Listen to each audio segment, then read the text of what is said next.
I never thought a touch from him could undo me. Now after years of bitter glances, cold shoulders, and words sharp enough to bruise. But here I am, staring at my reflection in a train window, heart racing from a moment I can't explain. A moment I'd want, but can't forget. When I met Lucas Grant, I didn't just dislike him.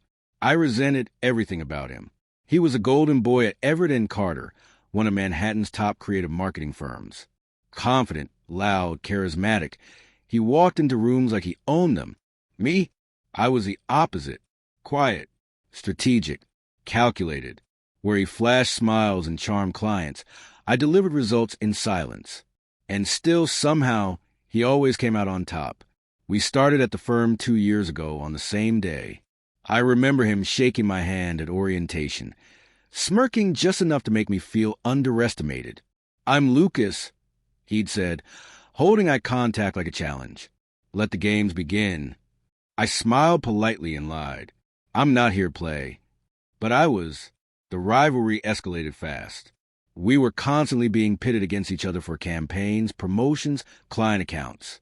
He got the Jackson Robotics pitch. I got the Reynolds Hotel relaunch. He landed the Sirocco vodka rebrand. I pulled in Envy watches. But it wasn't just professional. He teased me in meetings, corrected me publicly. He even switched out my presentation deck once with an older version, something I only realized 10 minutes into the pitch. I never proved it, but I knew it was him, and I hated him for it. So when our department head announced we'd be co-leading the biggest campaign of the year together, I felt like throwing my coffee across the room. "The two of you balance each other," our boss said. "Lucas brings a vision. Noah delivers the execution. Together, you're unstoppable." I wanted to scream. Lucas just leaned back in his chair, winked at me, and said, "This should be fun." For the first 2 weeks, we barely spoke outside of client meetings. When we did, it was clipped, professional, and dripping with tension. I found every excuse to work from home. He, apparently, found every excuse to call me at 11 p.m. with urgent updates. But one night changed everything. It was raining. Late. We were the only 2 people left in the office. The campaign launch was 3 days away, and the client had just dumped last-minute changes into our laps. Lucas slammed his laptop shut and sighed. "This is ridiculous." I didn't answer. I just kept working. He paced for a minute, then finally said, "Why do you hate me so much?" I looked up, startled. He wasn't smirking. He wasn't challenging me. He looked tired, maybe even vulnerable. I blinked. "Are you serious?" "Dead serious," he said. "I know I'm not easy, but you treat me like I ran over your dog." I closed my laptop slowly. "You undermined me from day one." "I pushed you," he replied. "There's a difference." I laughed once, bitter. "You mess with my work." "Because you were too good," he said. "Too polished. You made me feel like a fraud." That stunned me into silence. Lucas walked over, sat on the edge of the desk across from me. "I acted like a jerk because I didn't know how else to deal with you. Try acting like a decent human," I muttered. He chuckled.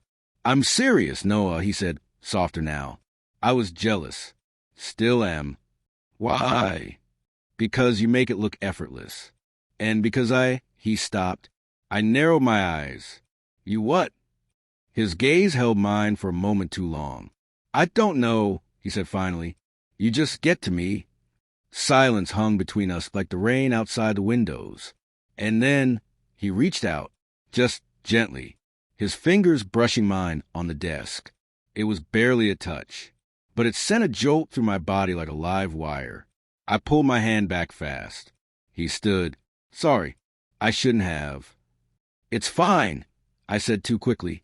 But it wasn't fine, because for the first time since I'd met him, I wasn't thinking about how much I hated him. I was thinking about how his hand felt against mine. I went home confused, angry at myself. This wasn't supposed to happen. We were enemies, not whatever that was. And yet I lay awake, staring at the ceiling, replaying his words. "You just get to me." Why now? Why me? The next morning, he acted normal, like nothing had happened. I wanted to ignore it too, but something had shifted. The tension between us wasn't sharp anymore. It was electric. Over the next few days, things got weirder. He'd linger near my desk, bring me coffee without asking, offer real feedback instead of snarky jabs.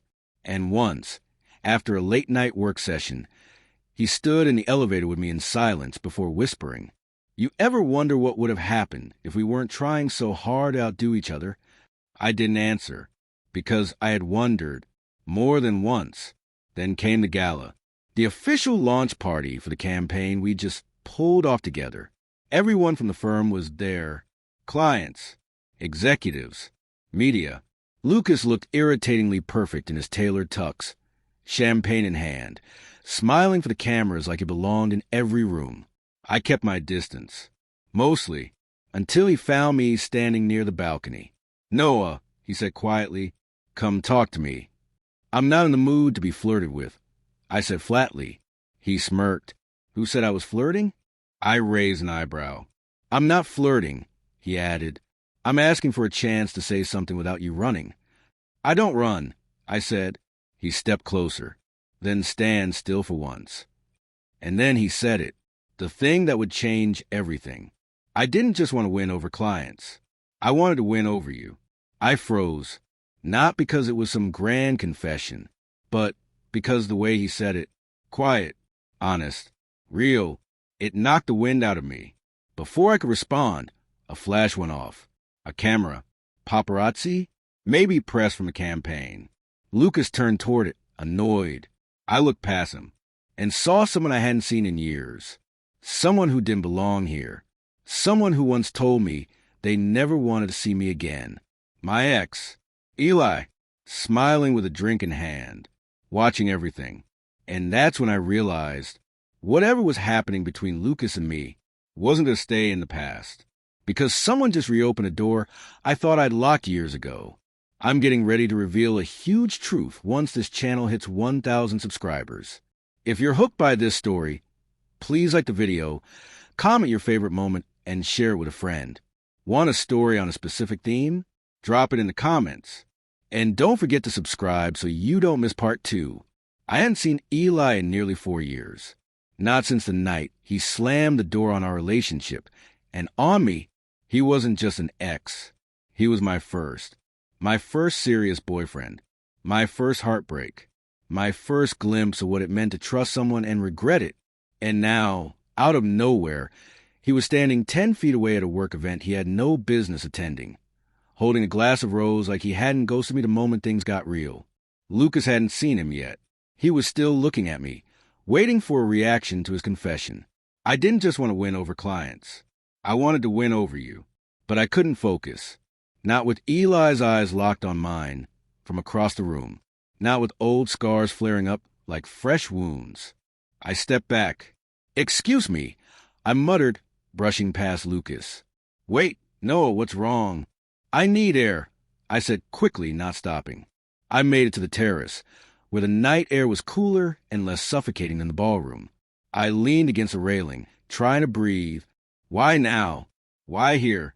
Eli showing up felt less like coincidence and more like fate mocking me. Still run when things get uncomfortable. Huh? I turned. There he was. Same tousled dark hair. Same tailored smugness. But older now. Sharper. Like he'd become a more refined version of the man who once broke me. "You shouldn't be here," I said flatly. He smirked. "I was invited." "By who?" He took a sip from his glass. "Lucas." The name hit like a punch to the gut. I stared at him. "What? Didn't know I knew him, did you?" He said casually. "Small world." "Cut the crap. How do you know Lucas?" He looked pleased with himself. "We went to college together. Same friend group. Stayed in touch off and on. I saw the campaign. Reached out to congratulate him. He invited me." "Why?" Eli tilted his head. "Maybe he doesn't know we dated."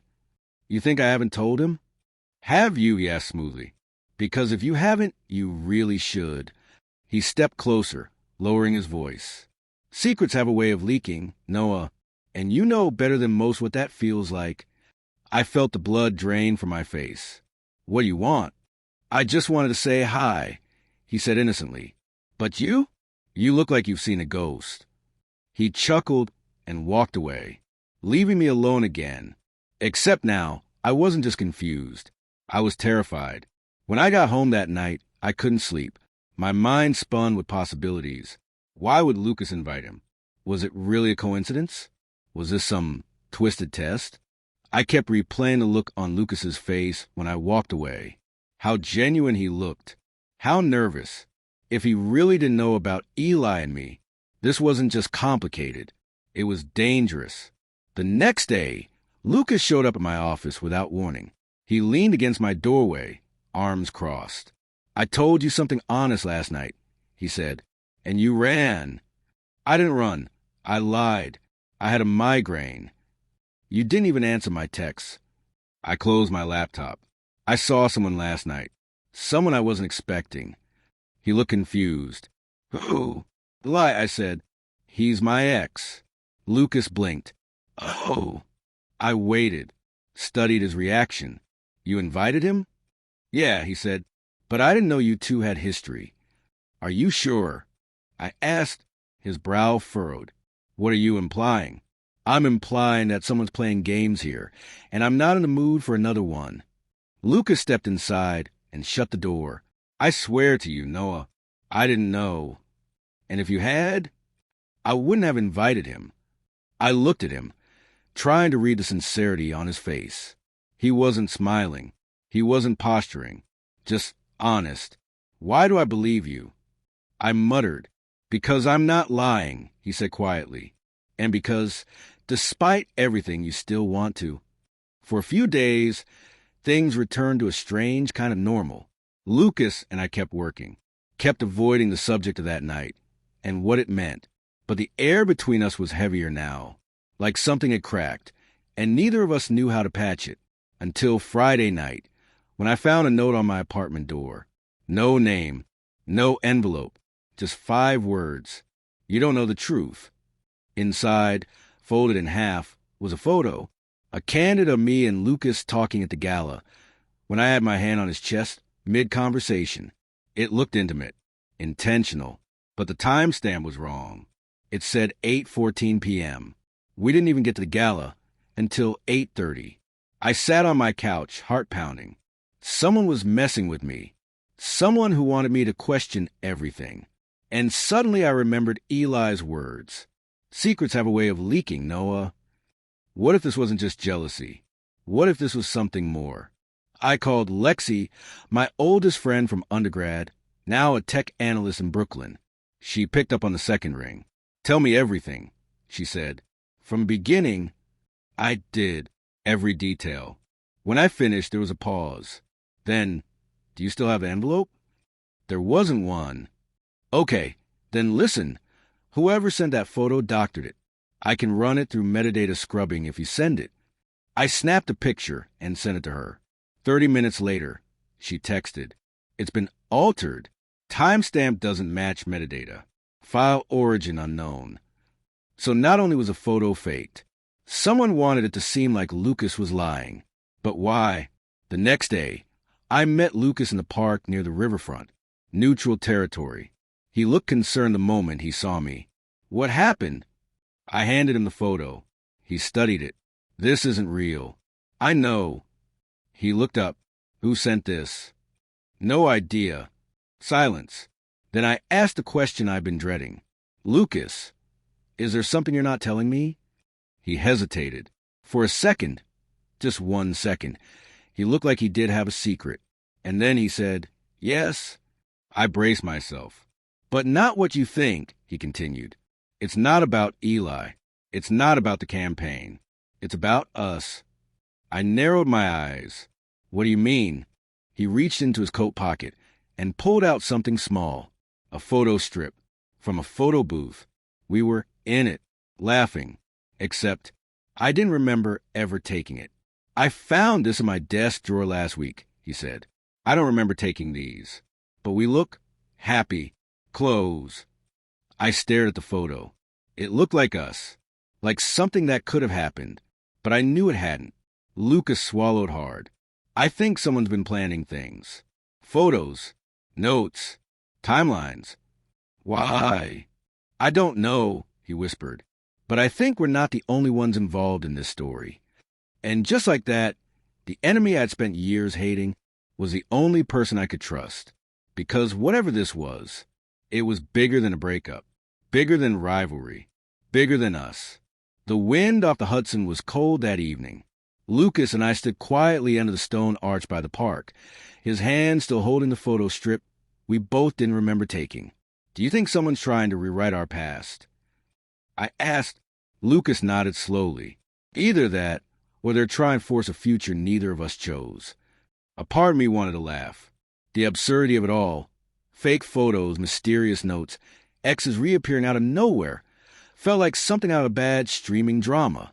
But another part of me, the quieter part, the one I trusted when everything else felt wrong, whispered something else. This was personal. And whoever was doing this knew me well. Too well. I didn't go home that night. I stayed at Lucas's apartment. Not because I didn't trust being alone, but because, for the first time in a long time, I wanted to feel safe. And somehow, that place I once hated, where he'd smugly pitched campaigns and thrown casual insults, felt different now. His apartment was modern, but lived in. The bookshelf was full of dog-eared novels and half-filled notebooks. His kitchen was messy in a charming, coffee-addicted way. And on the fridge, a photo of him with his mom and younger sister on a camping trip. Mid-laugh. I thought you didn't like being in pictures, I said, pointing at it. Lucas smiled, a little shy for once. I don't, but that day was different. I didn't press. Instead, I curled up on his couch while he made tea. I'd never seen this side of him. Soft, considerate, real. We talked for hours. About everything except work. About why he pushed so hard. About how I always felt invisible no matter how much I achieved. You weren't invisible to me, Lucas said, handing me a mug. I looked up. Could have fooled me. He smirked. I was watching. Always. I just didn't know how to handle wanting something I thought I wasn't allowed to have. What do you mean? He hesitated. I didn't know how to like you. Not back then. Not when we were supposed to be enemies. My throat tightened. You still think we're enemies? No, he said. But we were at first. And now. He didn't finish the sentence. He didn't have to. Sometime after midnight, I drifted off on the couch. The soft hum of the city outside his window lulled me to sleep. But I woke up an hour later to something off. The faintest creak. A whisper of movement. I sat up. The front door was ajar. Just a sliver. Enough to make my stomach drop. Lucas. I called out. He came out of the bedroom a second later, hair messy, still half asleep. What's wrong? The door, I said. It's open. His eyes snapped to it. He crossed the room in 2 strides, pulled it shut, locked it tight. Noah, did you open it? I shook my head. I locked it when we came in, he said. I always do. We both stood there, staring at the door. There was no sound outside, no movement in the hallway, but the air felt different, like something or someone had been inside. Lucas called building security. They reviewed the hallway footage from the last hour. No sign of entry. No strange visitors. Nothing. But we both knew what we felt. That door had been open, and it wasn't by accident. The next day at work, everything felt heavy. I kept looking over my shoulder. Every hallway felt too quiet. Every familiar face felt unfamiliar for a second too long. At one point, I passed Eli in the lobby. He gave me a slow smile. Didn't speak. Just watched me. I wanted to ask him if he'd been in that apartment, if he'd left the door open, if he was trying to shake me. But I knew he'd never admit to it. And maybe he didn't have to. Maybe his game was subtlety. Little cuts that didn't bleed until it was too late. Lucas, meanwhile, seemed more on edge than I'd ever seen him. He didn't joke, didn't flirt, barely looked away from his phone. At one point, I saw him typing a message and stopping, erasing, rewriting, over and over again. Who are you texting? I asked finally. He looked up, startled. No one. It was a lie. But I let it slide. For now. That evening, I found another note. This time, inside my office drawer, folded neatly, just 3 words. Ask him everything. And below it, a printed photo. Lucas at a bar, sitting close to someone with long dark hair, back turned, clearly deep in conversation. The timestamp said it was from 2 nights ago, the night I stayed at his apartment. My stomach twisted. I stormed into Lucas's office. He looked up, surprised. "Hey!" I threw the photo onto his desk. "Was this before or after you locked the front door?" He went pale. "Noah, I didn't." "Who is she?" "I don't know." That's a convenient answer. "I swear to you," he said, standing now, "I didn't go to a bar that night." "You know I didn't." "I don't know anything anymore." I snapped. "Someone keeps slipping things into our lives, and you're either part of it or you're not telling me enough to stop it." He looked like I'd slapped him. "I let you into my home." I didn't ask to be dragged into some twisted mystery about fake memories and open doors and coincidental exes showing up. He stepped back, hands raised. "Then leave. If you don't trust me, go." I turned to do just that, but paused, looked him dead in the eye. "I want to trust you," I said quietly, "but someone's writing this story for us, and I'm tired of not knowing who's holding the pen."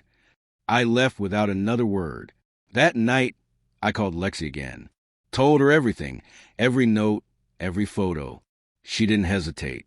"You're being watched," she said, "and whoever's doing it has access to your office.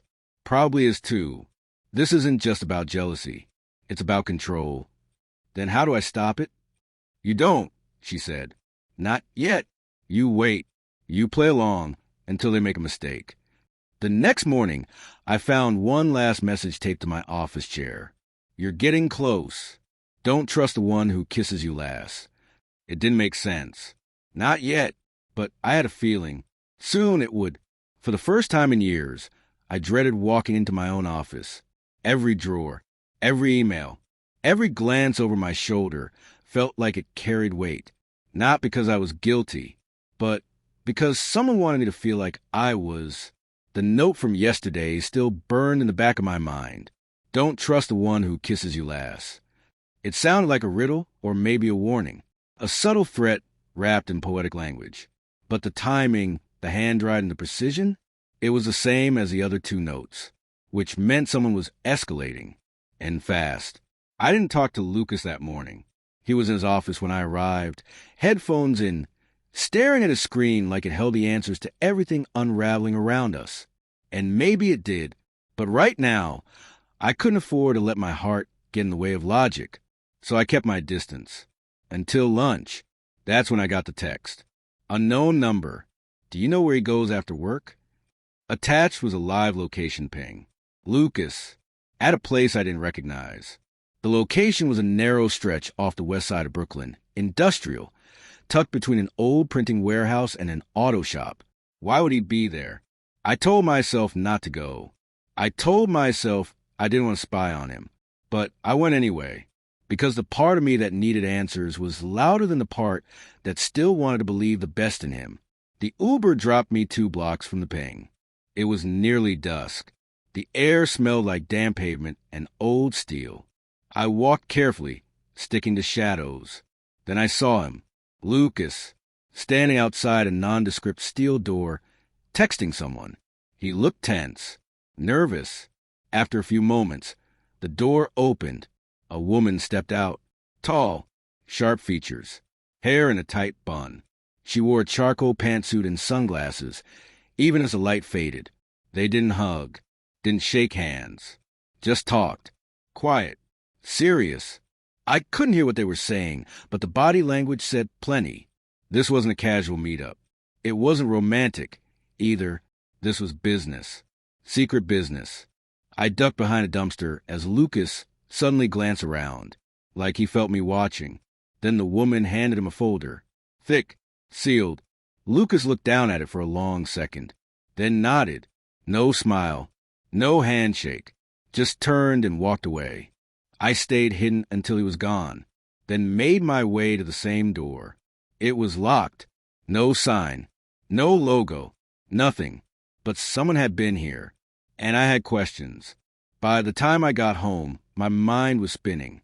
I paced my apartment, trying to make sense of what I saw. Who was she? What was in the folder? Why couldn't Lucas just tell me what was going on? And then I remembered the message. Don't trust the one who kisses you last. What if it wasn't about Lucas? What if someone else, someone I wasn't watching, was closer to me than I realized? I texted Lexi. Me, I saw him. He met someone. A woman. She gave him something. Lexi, you have pics? Me, no. Didn't want to risk it. But it felt like a drop. Lexi, then it probably was. Next time, record anything you can. I'll do some digging on shared location pings. Me, okay, thanks. Lexi, one more thing. How's your building security? I stared at the screen. Weak. I typed, no doorman, one camera in the lobby. Why? Lexi, because if they can get to your office, they can get to your home. You need to lock things down. Now, that night, I changed all my passwords. Put a chair under the doorknob.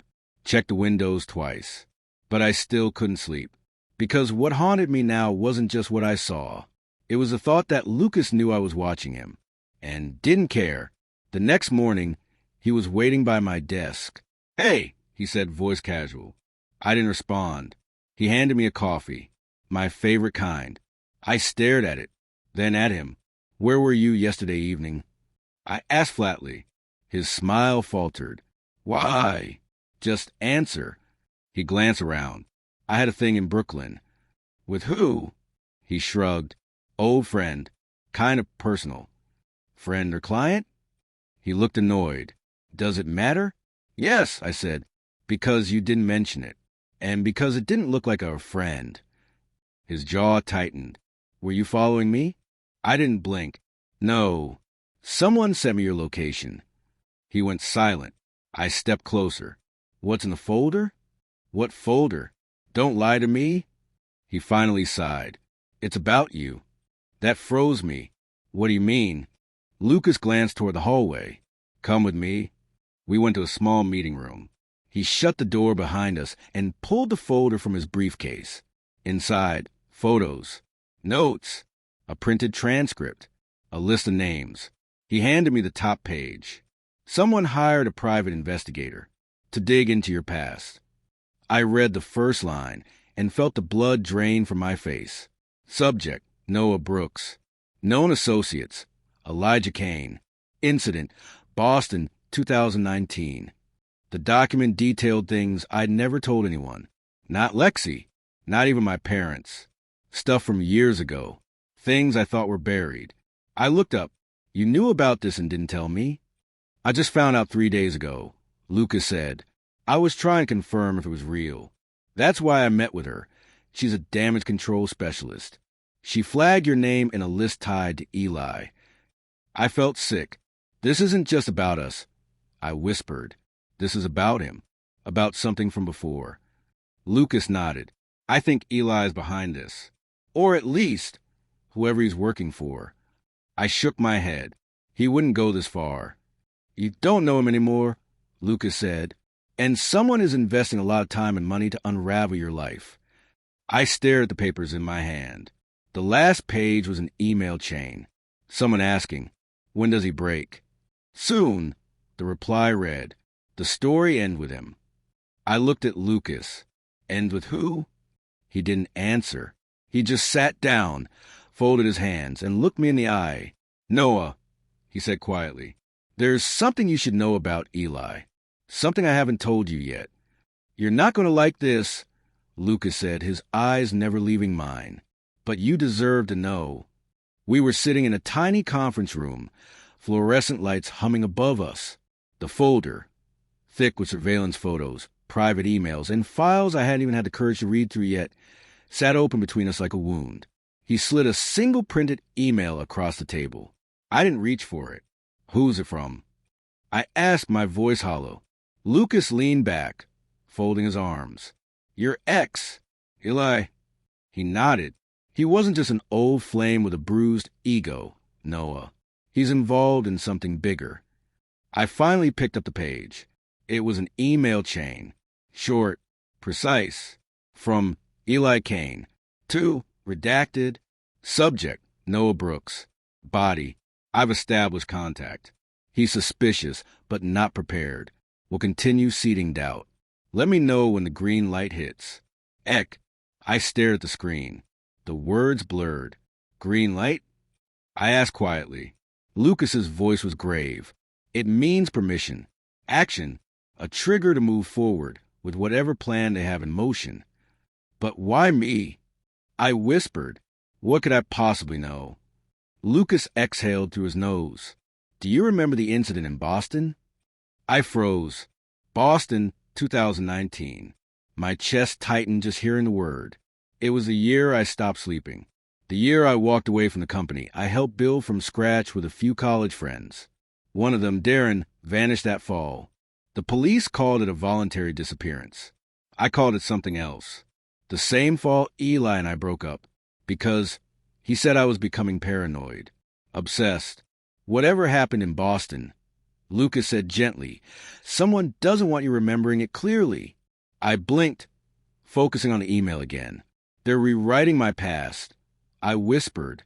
Exactly. Lucas pulled out a USB stick. I need you to see what's on this, he said. But you have to promise me something. What?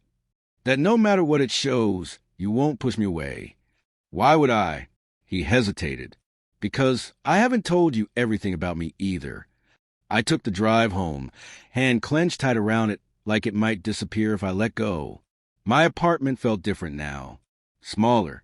Tense. I made sure all windows were locked, lights on, phone charged.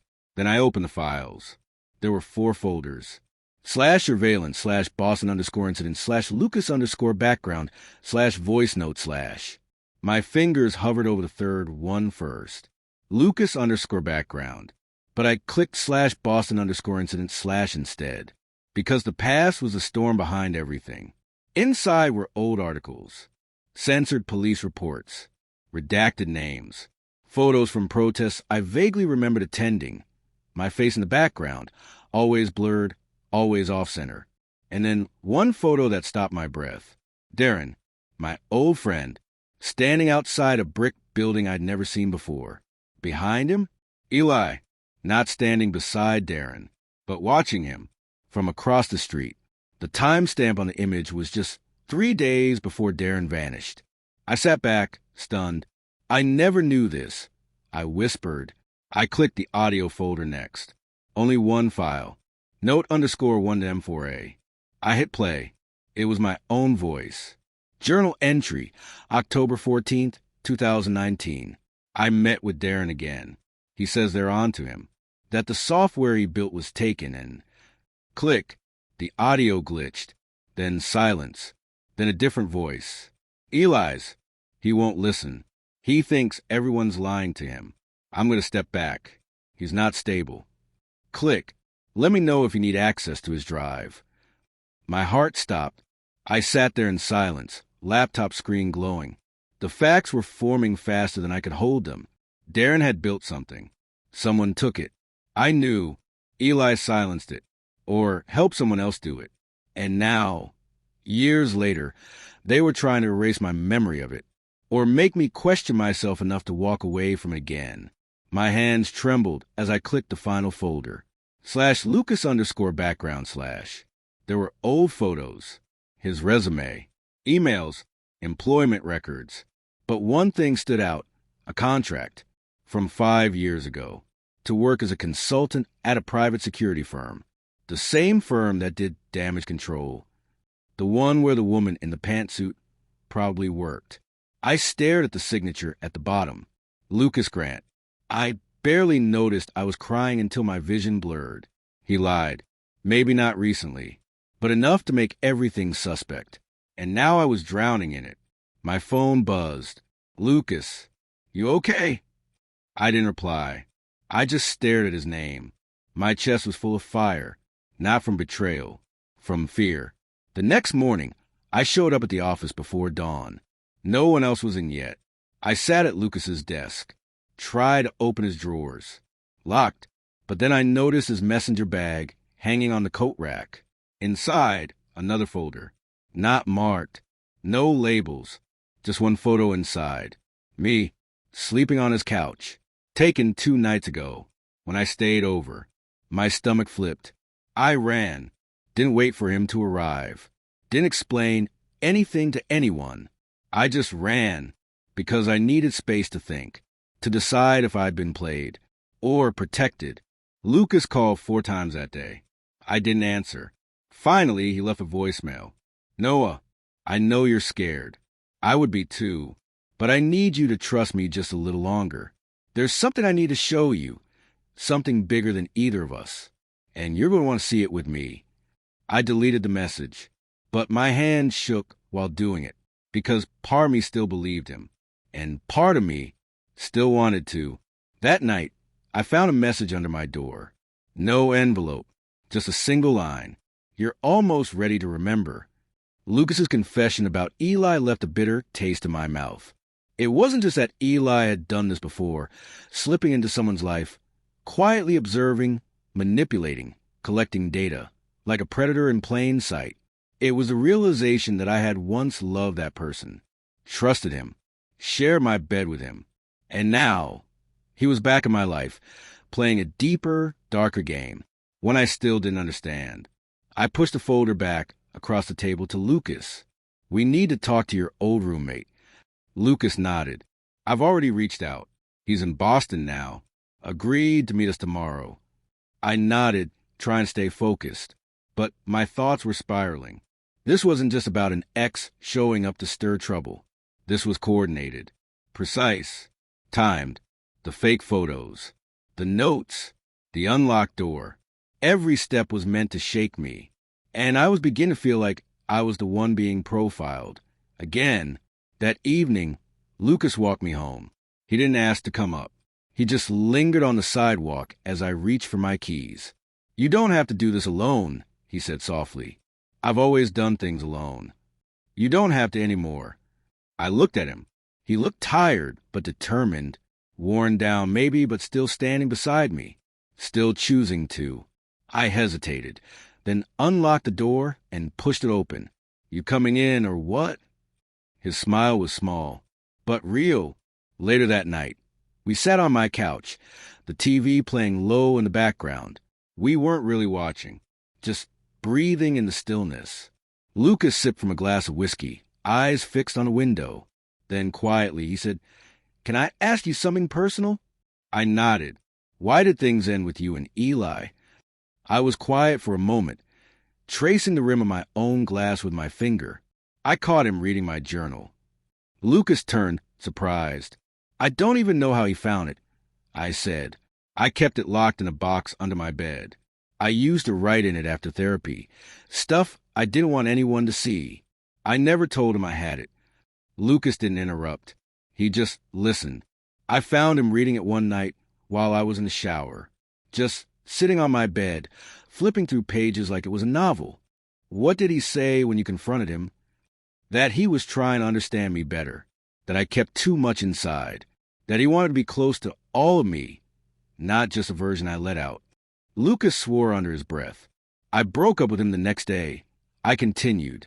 He cried, apologized, said he didn't realize it would hurt me, but he did. I nodded. I tried to move on. Left Boston, came to New York, started fresh, and now here we are. Lucas leaned closer. I'm sorry. Don't be, I said quietly. Just help me stop whatever this is before it goes further. He nodded. Then, for the first time in days, his hand brushed mine, and I didn't pull away. The next morning, we took an early train to Boston. I hadn't been back in years. Not since I packed my life into a rented car and left the city behind me. Now, with Lucas beside me, I felt a strange mix of dread and déjà vu. He didn't talk much during the ride. Neither did I. But his knee bumped mine once under the tiny cafe table in the train car, and neither of us moved it away. Connor met us at a quiet diner just outside Cambridge. He was taller than I expected, clean-shaven, serious. He wore a navy jacket and tapped his fingers against a ceramic mug as we approached. Lucas, he greeted with a nod. Then his eyes shifted to me. You're Noah? Yes. He extended a hand. I'm sorry we're meeting under these circumstances. Me too. We sat down, ordered coffee, and then he opened a worn black notebook. I started keeping records, he said, after Eli thought maybe one day someone else would need to see this. He slid it toward us. Inside were names, dates, patterns. You weren't the first, he said, but you might be the last if he doesn't get what he wants this time. What does he want? I asked. Connor frowned. Control, connection. Doesn't matter which one comes first. He finds people like us private, close off, and inserts himself. Watches, learns, then twists it. How long did it take with you? Lucas asked. 3 months, Connor replied. He'd memorized my parents' names, passwords, therapist's office number. He even showed up to a class I never told him I was taking. Just sat in the back row. Did you ever press charges? There was nothing solid to pin on him. Everything felt like coincidence, until it didn't. I felt sick, but also furious. Eli wasn't just playing games. He was running a pattern, and I'd fallen for it once. Now he was trying again with new tools, a smarter strategy, and a new angle. Lucas, Connor leaned in. Has he tried to isolate you yet? I blinked. What? That's how he escalates. Makes you doubt people closest to you. Sends messages. Edits photos. The moment you start questioning who's on your side, he's won. Lucas and I looked at each other, because that's exactly what was already happening. Connor pushed a flash drive across the table. This is everything I have. Messages, logs, journal entries. Maybe there's something you can use. I took it. Thank you. He nodded. Be careful. He doesn't stop unless you make him stop. On the train ride home, Lucas stayed quiet until we were halfway to New York. Then he turned to me. I've been thinking about the last note. The one that said, "Don't trust the one who kisses you last." He nodded. What about it? I don't think it's talking about either of us. That got my attention. What do you mean? He leaned closer. Think about it. You and I haven't kissed. Not since any of this started. But Eli and I haven't either. Lucas stared at me. I froze. Oh, God. What? I swallowed hard. There's someone else. Someone I did kiss recently. Who? I hesitated. Eli's brother. Lucas stared at me like he hadn't heard me right. You kissed Eli's brother? I rubbed my temple, my chest tight. Yeah, his name is Micah. Since when does Eli have a brother? I didn't know at first. I admitted. He introduced himself as Micah Hale. Said he was new to the city. We met at a charity mixer a couple months ago, before any of this started. Lucas leaned back in the train seat, clearly stunned. You didn't think to mention that before? I didn't know they were related, I said, frustrated with myself. And when I found out, I stopped answering his texts. It was one kiss. One night. I didn't think it mattered. Well, it matters now, he said sharply. I looked away, ashamed. Yeah, I know. Back in New York, the air felt heavier somehow. More eyes, more silence, more traps I couldn't see but felt waiting around every corner. The moment we stepped off the train, Lucas pulled me aside. We need to find him. Micah? Lucas nodded. If he's part of this, we need to know what he's doing and why. I don't even know where to start. He gave me a look. Yes, you do. We started with the last place I'd seen Micah, the gallery opening in Chelsea. A sleek, white-walled space filled with abstract sculptures and overpriced cocktails. It was where we met, where he offered me a drink, a smile, a safe place to stand when I didn't feel like networking, where his touch lingered longer than a stranger's should have, where his lips brushed mine by the bar, where his number ended up in my phone. I scanned the gallery schedule online. Nothing listed under his name, but one of the staff pages listed a Michael Hale as a contributing curator. Close enough. We went during open hours, posing as interested buyers. Lucas stayed outside while I went alone. Micah was standing near a sculpture of bent copper beams and glass shards, looking like he belonged there, polished, confident, quietly observing. He saw me the moment I entered. A slow smile spread across his face. "Well, this is unexpected," he said, stepping closer. I kept my voice steady. "We need to talk." "We." His eyes flicked toward the front window, where Lucas stood, pretending to look at a flyer. Micah's jaw twitched, but the smile never dropped. "Let's take this to the back," he said smoothly. He led me through a side hallway to a tiny office space filled with unfinished frames and catalogs. He shut the door behind us and leaned against it. "What's going on, Noah?" "You tell me." I snapped. "You kissed me," pretended to be someone new, and forgot to mention your last name is Kane. He tilted his head. "I didn't lie. You knew exactly who I was. You knew Eli and I had history." "I did," he admitted, "but I wasn't working for him. I was watching him." I blinked. "What?" Micah's voice dropped. "Eli and I aren't close. We never were. But when our dad passed 2 years ago, I found out just how deep Eli's obsessions go. He's been doing this to people for years. Noah, watching, manipulating, inserting himself into their lives. He calls it connection. I call it control. Then why kiss me?" I demanded. "Because I didn't know I'd fall for you," he said simply. My heart stuttered.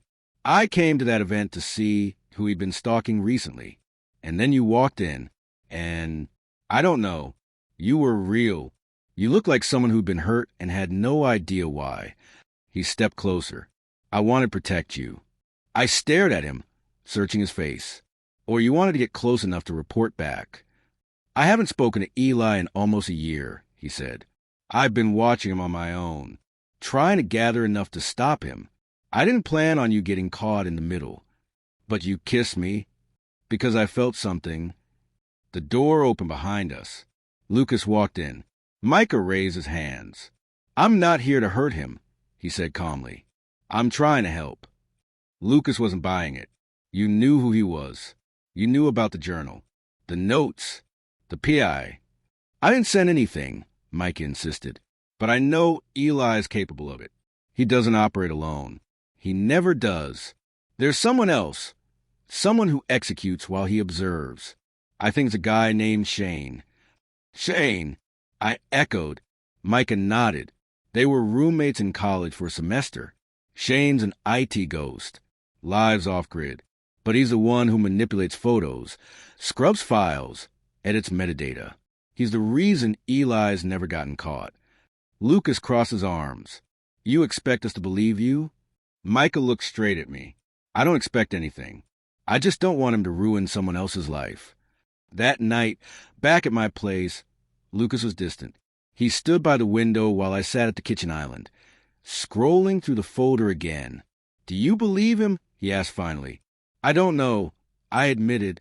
"I want to. That's the problem." I looked up. "What do you mean?" "You always want to believe people," Lucas said quietly.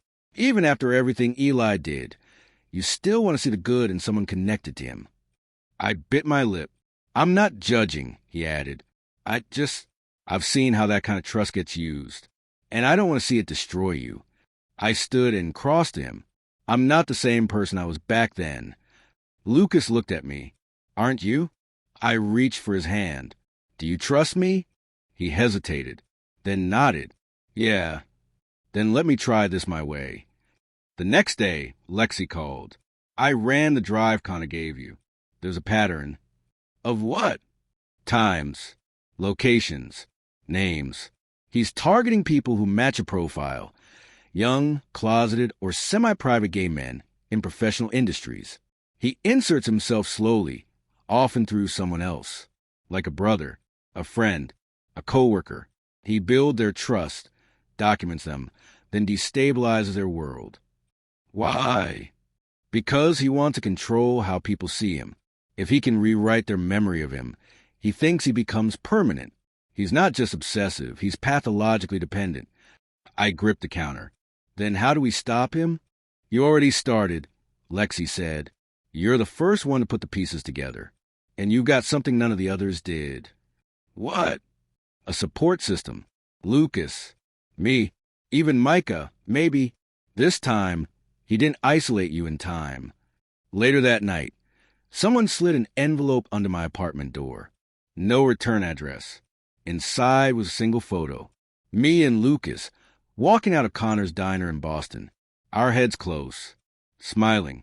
On the back, written in red ink, "You didn't learn the first time. You won't survive the second." I stared at it for a long time, then turned to Lucas. We hit a nerve. He nodded grimly.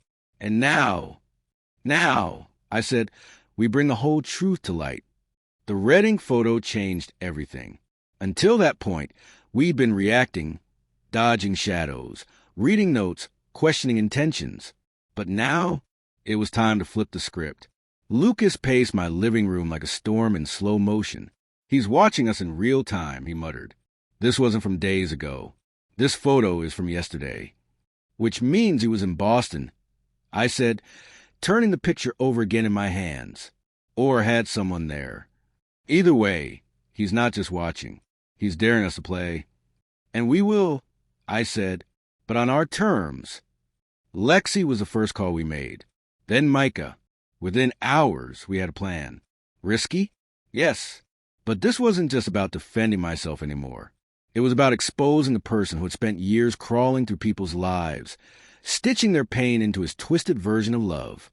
Micah found an old contact, a security consultant named Jason, who once worked in digital forensics for a government agency.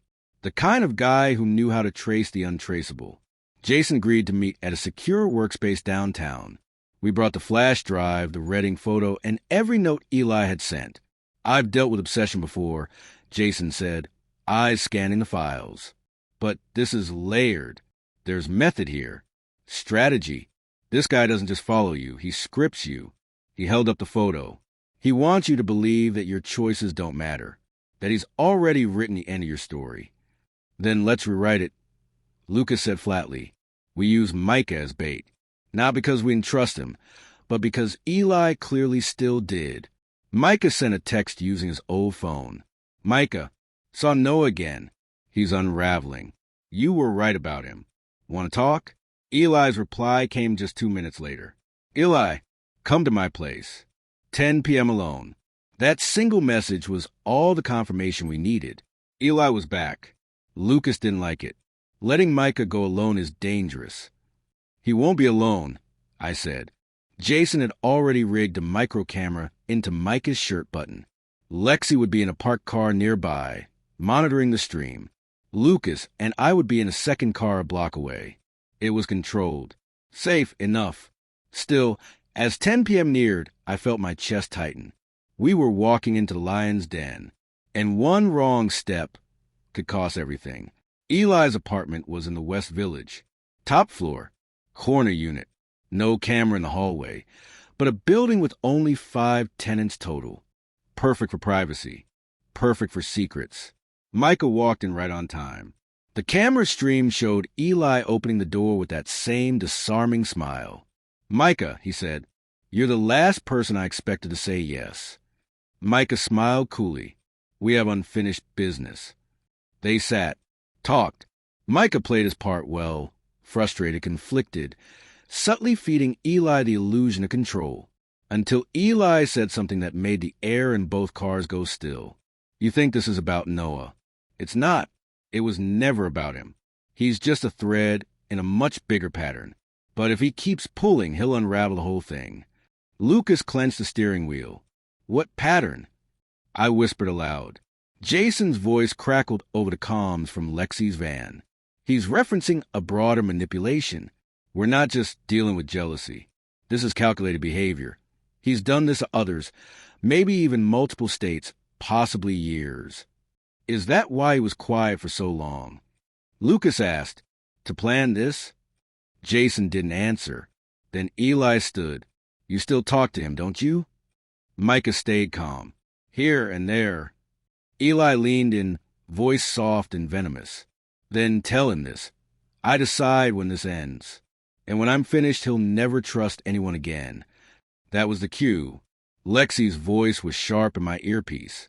"Move now." Lucas and I were already out the door when we burst into the apartment. Eli turned like he'd expected us.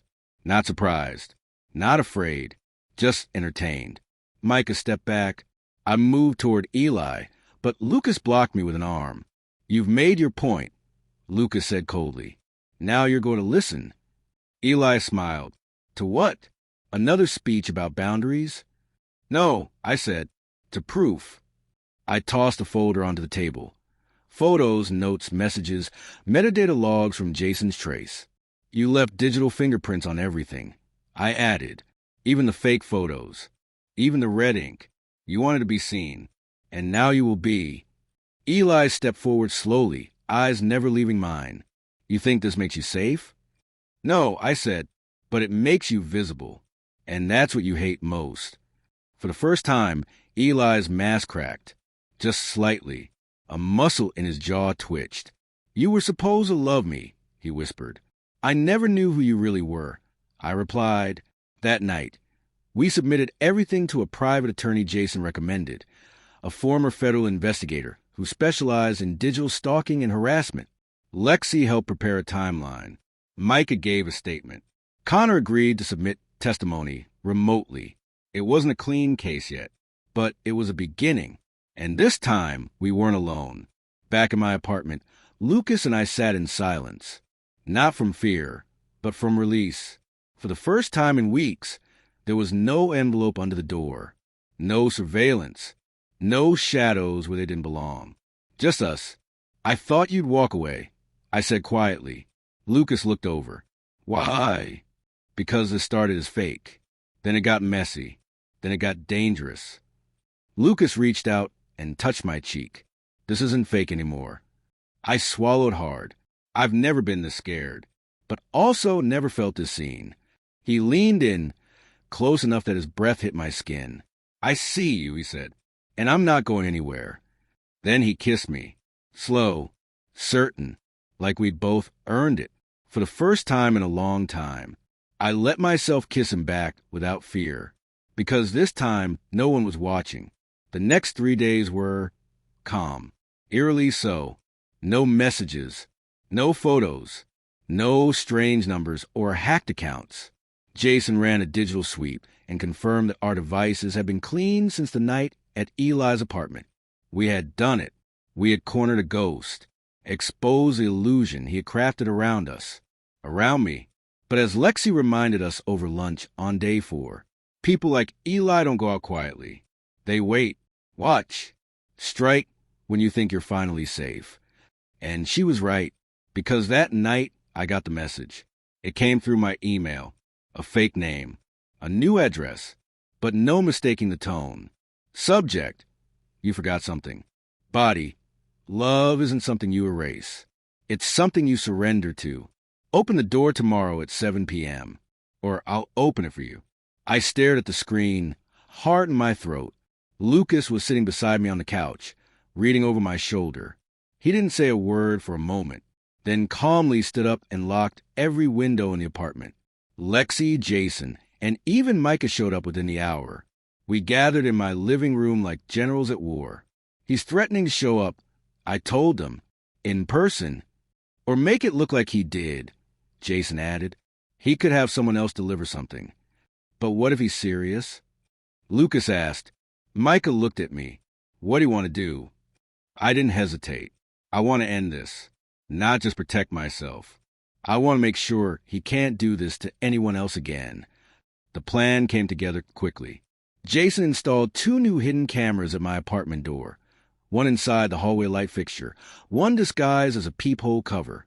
Micah offered to wait in the apartment across the hall. Lucas would be with me inside, armed with a burner phone that pinged Lexi's laptop live. We had backup, witnesses, legal prep. This time, Eli wouldn't control the narrative. 7 p.m. arrived like a drumbeat in my chest. I stood near the door, palms sweaty, every sense heightened. Lucas stood behind me, calm but ready. 7:01. Silence. 7:03. A single knock. Not a bang. Not a rattle. Just one, clean, deliberate knock. I opened the door. And there he was. Eli Kane. Real. In the flesh. Hair shorter. Eyes darker. Smile faint but unsettling. He looked smaller somehow. Not physically, but the power he'd once held? Gone. "Hello, Noah," he said softly. I didn't respond. He glanced behind me and spotted Lucas. "I figured he'd be here," Eli said with a slight nod. "It's funny how quickly people replace what they think they lost." Lucas stepped forward. "Leave." "I will," Eli said. "I just came to deliver something." He reached into his coat slowly, and I tensed, half expecting a weapon, but instead he pulled out a thumb drive. "Everything," he said. "Every file, every message, every photo. Copies of what Shane kept. Notes I took, even the video edits." I hesitated. "Why?" Eli exhaled, the smile finally dropping from his face.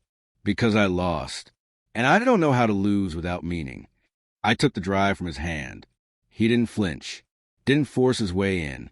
Just stepped back. "You loved me once," he whispered. "No," I said.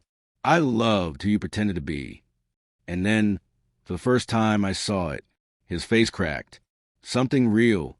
A flicker of shame, or regret, or just the sting of finally being truly seen. He turned, walked away. We waited 5 minutes. Jason checked the footage from both cameras. Clean, time-stamped, stored on external servers. Then he ran the contents of the drive. And what we saw confirmed everything. Shane wasn't just a partner. He was the architect, a digital puppeteer. He'd created fake dating profiles, scrubbed IP addresses, deepfake photos to make me look guilty, crazy, obsessed. And Eli, he was the storyteller, the one who whispered into people's lives and left before the ending. There were 5 other names in the file, all gay men, all with similar stories. I submitted the drive to the attorney that same night. With Jason's help, we filed for a digital harassment injunction. Lexi called 2 contacts in the press. Micah reached out to 2 of the other victims. Lucas stayed by my side the entire time. And when we were finally alone, the adrenaline wore off. We collapsed onto my bed, fully clothed, shoes still on. He lay beside me in the dark. Neither of us said anything for a long while. Then Lucas whispered, "It's over, isn't it?" I turned toward him. "It's starting to be." He reached for my hand, intertwined his fingers with mine. And for the first time, I didn't feel haunted. I felt whole. The next morning, sunlight filtered through my window in a way that made the apartment feel untouched. It was quiet, not the tense kind of quiet that had haunted these walls for weeks, but peaceful. Still, I found Lucas in the kitchen, barefoot, wearing one of my hoodies, leaning against the counter with a coffee mug in his hands. He looked at me, smiled, and said, "I didn't dream it, right?" I shook my head, smiling back. "Nope, that actually happened." He walked over and handed me a mug. We sat on the floor of the living room like 2 people who had just survived a storm and didn't quite know how to live in calm again. "Are you okay?" he asked after a moment. I nodded slowly. "I think I'm learning to be." Lucas looked at me like he could see the years of pressure finally breaking off my shoulders. "You don't have to be okay all at once." "I know." He paused. "Do you regret any of it?" I looked down at the mug in my hands. "No, because it brought me to now." Lexi called that afternoon. "Good news," she said. 2 more of Eli's past targets came forward after hearing about the case. "With them on record, your statement holds even more weight." "And Shane?" I asked. "Still off-grid," she replied. "But the attorney's moving forward with civil action and a formal cybercrime investigation. We might not catch him tomorrow, but there's a case now. A real one." "Thank you," I said, "for believing me." "Of course," she said. "I'd follow you through hell." Later that week, I walked into the gallery where I first met Micah. He was rearranging a sculpture in the front. When he saw me, he smiled, hesitant but warm. Hey, I said. "I heard about the injunction." "About Eli?" "Yeah, it's surreal." He nodded. "I wanted to thank you." "For what?" "For not blaming me for what he did." I stepped closer. "You were part of the solution, Micah, not the problem." He let out a breath like he'd been holding it for weeks. Then he handed me a small canvas. Painted on it was a hand reaching toward another, but not quite touching. The space between them glowed. "I made this the night I kissed you," he said softly, because I didn't know if that connection was real or something I invented. I took the painting. "It was real," I said, "but not ours to keep." Micah smiled a little sadly. "Yeah, I know." And for the first time since this all began, there was no tension between us, just gratitude and closure. That night, Lucas and I went for a walk. The city was quieter than usual, as if New York itself had taken a breath and exhaled slowly just for us. We stopped by the river. Lights danced on the surface of the water. Cars hummed in the distance. "I don't know what happens next," I said honestly. Lucas slid his hand into mine. "We figured out." "Together?" He looked at me. "If you'll have me." I laughed. "You're the only thing I'm sure of right now." Then I turned to him. "I want to rebuild. All of it. My trust, my sense of safety. But I also want—" He cut me off with a soft kiss. "I know," he whispered, "and I'm here for it." We didn't label anything that night, didn't define us, didn't make promises carved in stone. But we chose each other. In the quiet, in the aftermath, in the moment between hurt and healing. And that was enough. The next morning, I started writing again, not in a journal, not in fear, but a letter to myself, to the version of me that once thought love only came wrapped in silence and sacrifice, to the boy who once confused obsession for affection, to the man now learning that being seen, really seen, was the most terrifying and beautiful thing love could offer. Weeks passed. Quietly. There were no knocks at the door, no anonymous messages, no more red ink threats or fake photos. The paranoia faded gradually, like bruises on the skin, slow to vanish but healing nonetheless. I didn't wake up panicked anymore. I didn't check behind me when walking home. I didn't feel hunted. Instead, I felt present. Lucas had moved in, not formally, not with boxes or labels, but in a way that left a hoodie on the back of my chair, a toothbrush beside mine and his favorite mug, which I hated, in my cabinet. He started staying the night, then more nights, until there were no empty nights. And that's how I knew this time was different. We weren't performing. We weren't pretending to make someone jealous. We were just being. And in the quiet, I realized something strange. The trauma hadn't made me smaller. It had carved space inside me. Space for truth, for trust, for someone real. One rainy Sunday afternoon, Lucas and I visited the last person on our list, Connor. He'd flown in from Boston to finalize his statement with the attorney, and we all agreed to meet at a small cafe in Brooklyn, someplace neutral, light, far from the shadows we'd escaped. Connor was different in person. Lighter, somehow. He shook Lucas's hand and clapped mine on the shoulder. "I'm proud of you," he said. "It takes strength to go public with things like this." "It wasn't just me," I replied. "You were the first person to say, 'He did this to me too.' That matters." Connor looked between the two of us. "You two holding up okay?" I glanced at Lucas. "We're figuring it out." "Good," Connor said, "because when this is all over, you deserve more than survival. You deserve love." That night, I sat with Lucas on the fire escape, listening to the rain. He pulled a blanket around both of us and said, "You've changed." "How so?" "You used to live like someone was about to catch you doing something wrong. Now you live like you're choosing everything in front of you." I leaned into him. I think I finally believe I deserve to. He kissed the top of my head and said, "You always did. You just forgot." 3 months later, we got the call. The attorney's voice was calm but triumphant. "Eli has officially been served a restraining order with multi-state recognition. Shane has been identified, and a federal investigation is underway for cyber harassment and digital impersonation." It didn't feel like fireworks. It felt like exhale, like finally setting down a weight I'd forgotten I was carrying. I found Micah's painting again while cleaning, the one with the 2 hands almost touching. But instead of storing it away, I hung it in the hallway, not because it was about us, but because it reminded me of what nearly was, and what shouldn't have been forced to happen. Micah, and I still text sometimes, He even sent me a photo from a new gallery he's curating in San Francisco. "No ghosts here," he wrote. "Just color, just light." And I was genuinely happy for him. Lexi took a break from consulting and started teaching a digital safety course for LGBTQ plus college students. Jason joined her for one workshop and ended up building a whole toolkit around cyber awareness. Connor? He's writing again. He said it's part memoir, part warning, part survival guide, for the ones who don't know how to name it until it's too late. That sentence still makes me tear up. As for me, I opened up, literally. I started seeing a therapist again, this time not because I was unraveling, but because I wanted to grow. Lucas came to a session, then another. Then we stopped calling them sessions and just started calling them us working. We laughed more, fought sometimes, mostly about who left dishes in the sink.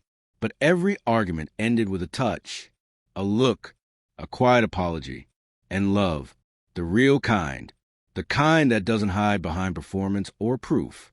The kind that says, "I see you, and I'm staying." One evening in early fall, Lucas and I went to the river where we once stood quietly, uncertain about what we were becoming. This time, I brought a camera. He rolled his eyes. "Seriously?" "Yeah," I said. "We didn't get any pictures during the worst of it. I want some during the best of it." He smiled and posed like an idiot, then pulled me into frame. I took a selfie of us, my head against his shoulder, the sunset behind us, wind pushing his curls into his face. I looked at it afterward and whispered, "This looks like a beginning." Lucas said, "That's because it is." That photo now sits on my desk. Next to it, a post-it Lucas scribbled months ago when I couldn't sleep. "We are not broken. We are building something." He was right. We may have started as enemies, then strangers, then fake partners. But in the quiet aftermath of chaos, we became real. And every touch now is not for show. It's not for revenge. It's not to prove anything to anyone. It's just us. And it changed everything.